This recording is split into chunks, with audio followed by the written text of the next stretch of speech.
Even here on Kiwi. Let's talk politics with the co-leader of the Green Party, Mr. Russel Norman. Russell, good morning. Good morning, Wammo. Good morning. Now, yesterday the government released the energy strategy, and it says that New Zealand is blessed with an abundance of energy resources. There is an emphasis on oil and gas exploration, but also an emphasis on 90% of New Zealand's electricity produced by renewable energy as well. So there's some positives in there. Yeah, that's right. It's they've kind of come around a bit on renewable electricity. So New Zealand has great opportunities to generate renewable electricity, particularly geothermal is the next one in particular, as well as wind. That's a real positive element to it. It is one of our strategic advantages in a carbon-constrained world that we have a lot of renewable electricity. I mean, the challenge for us domestically is around transport, where we're totally dependent on fossil fuels. Yeah. They also say that we want to be a net oil and gas exporter by 2030. Yeah, it's the continuation of, if you like, the extractive approach to economic development. It's short term. We're going to drain our natural capital and live off that for a while, and it's a gamble. Of course, nobody knows if it's there. That's their economic strategy. It's yet another short-term draining natural capital, and of course the impact in terms of climate change is pretty significant when you keep burning fossil fuels. Because on the one hand, they do say they want to be, environmentally responsible and also, meet some targets in the future when it comes to emissions. But on the other hand, they're talking about being a net oil and gas exporter, being the Saudi Arabia of the South Pacific. Yeah, so the way they kind of square that circle is through the kind of provisions of the Kyoto Protocol, which says that we're not responsible for the emissions produced when that oil and gas or coal is burnt, if it's burnt overseas. So we can happily export it. And there's a certain logic to that. However, if you think globally, and when it comes to climate change, you don't really have any option. Then whether the oil is burnt in New Zealand or whether it's burnt overseas, it's still going to contribute to climate change. Yeah. And we've already got a big problem with climate change. We're way overshot in terms of trying to stabilise the climate. Some people say, though, that, how can we look after the environment without creating some wealth in the country, first of all? And if the wealth is under the ground, then, hey, let's create the wealth and then we'll start looking at the environment and our responsibilities once we're rich.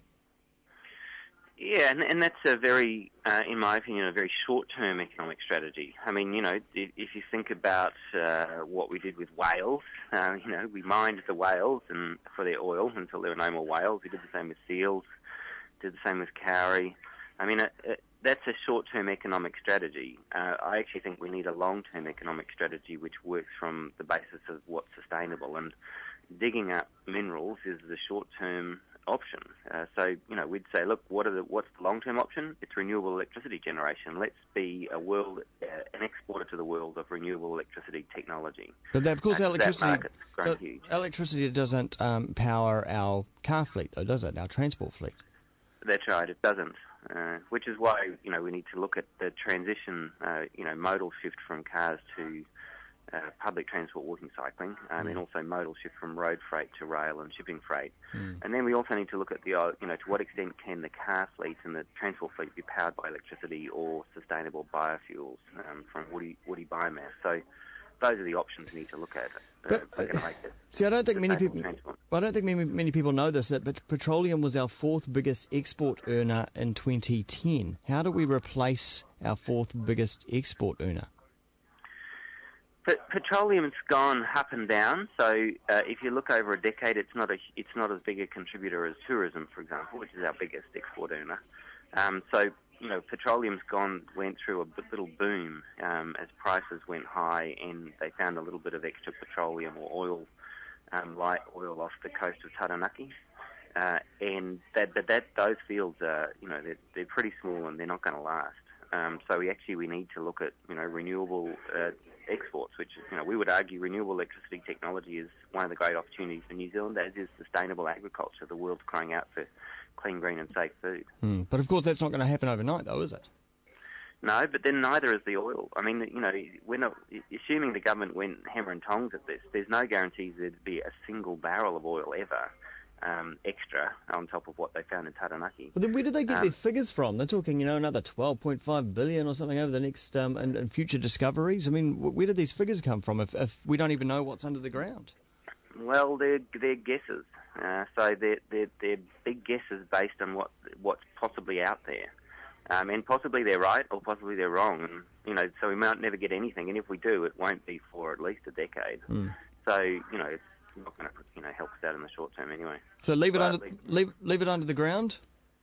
Well, we'd certainly say that with coal, because coal's so destructive in terms of greenhouse emissions. And in terms of our priorities, our priorities are much more towards renewable electricity and renewable energy. But you're a bit softer on oil and gas? Well, we've kind of, in terms of trying to stop the fossil fuel juggernaut, our focus has been on coal, really, because that's the major problem. But, in terms of the government's, their strategy is all around oil and gas. Actually, we'd say, why not put the focus on renewable energy?